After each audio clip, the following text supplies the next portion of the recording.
Hello everyone, this is Dr. Jawad. Thank you for watching. I did a video on obsessive compulsive disorder, and after editing it, that's a long video.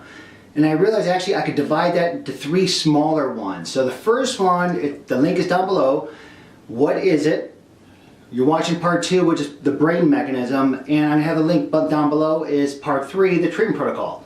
So as always, thank you for watching and thank you for subscribing. I always appreciate it. Be good.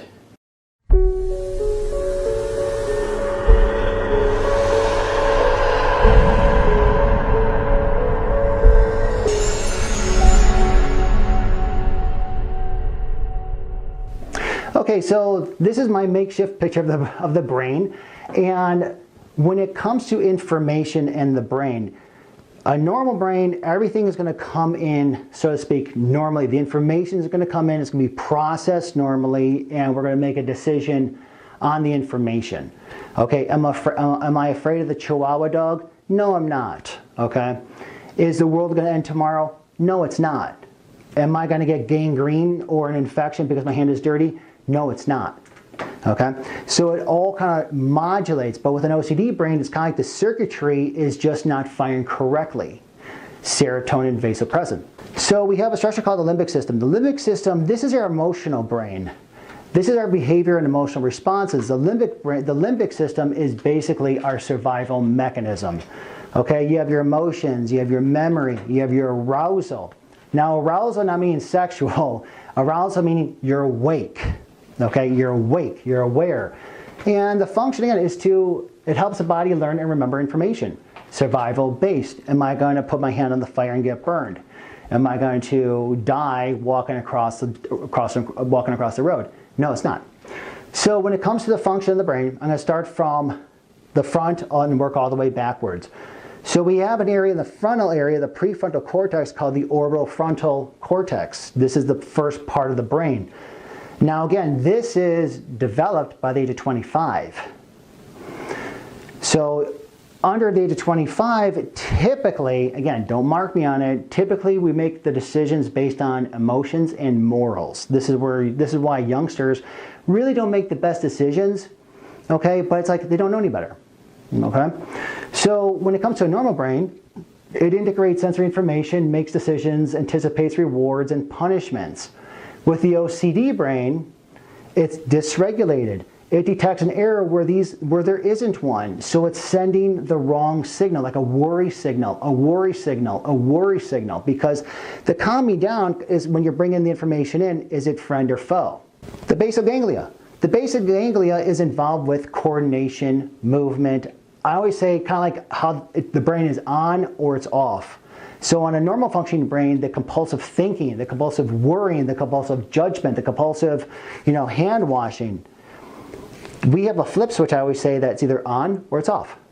When it comes to the basal ganglia and OCD brain, that flip switch is like on a dim.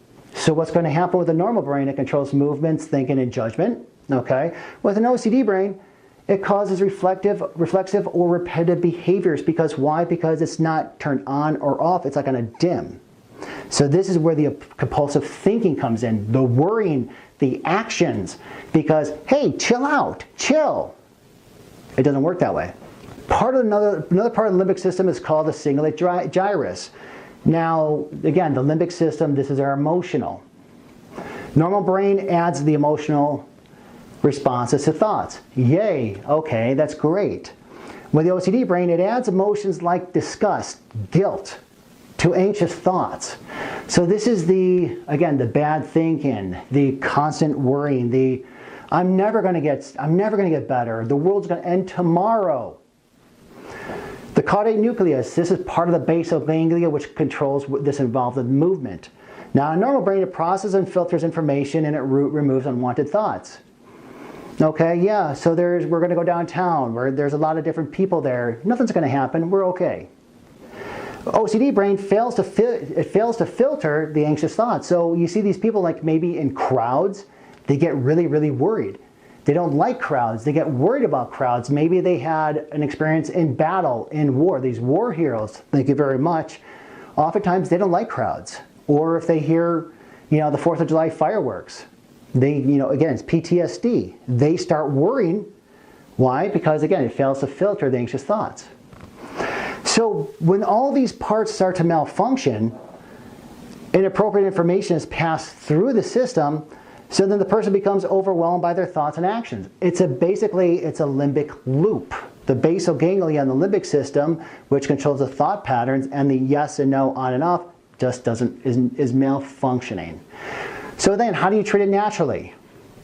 Okay, so then now what do we do? So when it comes to the treatment protocol with OCD, there's many different ways to help treat somebody who has OCD. And it all depends really on the extent of it. So first and foremost, I always say clean up diet. Get rid of the wheat, the gluten, the sugar, the peanuts, any type of pro-inflammatory foods, because what that does to a normal brain is going to wreak havoc on a brain that's already kind of dysfunctional. But when it comes to support, psychological support, and social groups, social support is always a benefit when it comes to any type of mental health disorder, or if you're just lonely. Get some support, first and foremost. One of the things that with the psychological support, yes, medications, but if you choose not to do medications, cognitive behavior therapy, CBT-based therapy is phenomenal to help rewire and calm down the brain that is just overactive with obsessive thoughts and compulsions. Next, reduce anxiety. Try to reduce anxiety. It doesn't matter what type of anxiety it is. The anxiety is there. It's how we handle it. That is the issue. Because when it comes to anxiety, you're looking at stress. I'm sorry, when it comes to reducing anxiety, stress increases cortisol, which increases adrenaline, which zaps the brain function anyways. So it doesn't matter if you have OCD or you don't. When it comes to stress, it just seems like your life gets crazy, and that's due to that previous loop right here, okay? Because when it comes to the prefrontal cortex, this helps calm things down. Diet, wheat, gluten, sugar, dairy, processed food, all that increases inflammation of the brain, which in turn decreases its function. Foods. Have foods high in B vitamins. The B complex panel is amazing, especially when it comes to B1. B vitamins, grass-fed beef, again, the wild poultry, wild-caught fish, salmon, green leafy vegetables, things like that. You want foods high in antioxidants, which is the veggies and the fruits. High in omega-3s, which is the wild-caught fish, particularly salmon. Foods high in magnesium. Why? Because magnesium naturally calms our system anyways. And that's leafy green vegetables, nuts like avocados, pecans, walnuts, and avocados. Exercise. Exercise is key because exercise releases endorphins, and endorphins naturally calms the system as is. But sometimes exercise in general could just calm down the stress levels because you're doing something. You could think about things, you get distracted.